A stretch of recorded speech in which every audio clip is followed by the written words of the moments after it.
ఇప్పుడు ఇసుక 2 చోట్ల ప్లస్ ఈ గ్రావెల్ కూడా ఇది మన పరకాల పట్టణం నుంచి భూపాలపల్లికి రోడ్డు పక్కనున్న వెల్మావాడ బస్ స్టాప్ దగ్గర ఉన్న ప్లేస్లో ఇవి కనుగొనడం జరిగింది.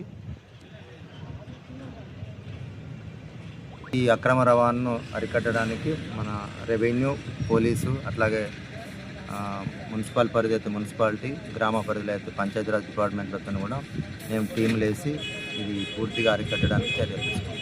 గవర్నమెంట్ అనేం లేదు, ఈవెన్ పట్టా ల్యాండ్లో వాళ్ళ మట్టి తీయాలన్నా కూడా గవర్నమెంట్ మైనింగ్ వాళ్ళ పర్మిషన్ అవసరం ఉంటుంది.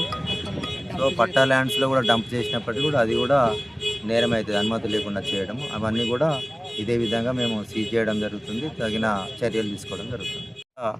ఇసుక డంపు ఉందన్న సమాచారం, అట్లాగే ఈ గ్రావెల్ కూడా బిగ్ డంప్ ఉందన్న సమాచారంతో నేను తహసీల్దార్ని ఆదేశించడం జరిగింది. అలాగే మైనింగ్ డిపార్ట్మెంట్ సహకారము, టీజీఎండిసి సహకారంతో కూడా ఇవన్నీ సీజ్ చేసి ఒక ఇసుక డంపులో 160 మెట్రిక్ టన్నులు, ఇంకొక చోట 30 మెట్రిక్ టన్నులు, అట్లాగే ఇప్పుడు మనం కనబడుతున్న గ్రావెల్ ఒక 300 మెట్రిక్ టన్నులు, ఇదంతా సీజ్ చేసి మేము ఆక్షన్ కండక్ట్ చేస్తున్నాము. ఈ పూర్తి నివేదికను ఈరోజు మేము కలెక్టర్ గారికి కూడా సబ్మిట్ చేస్తున్నాం.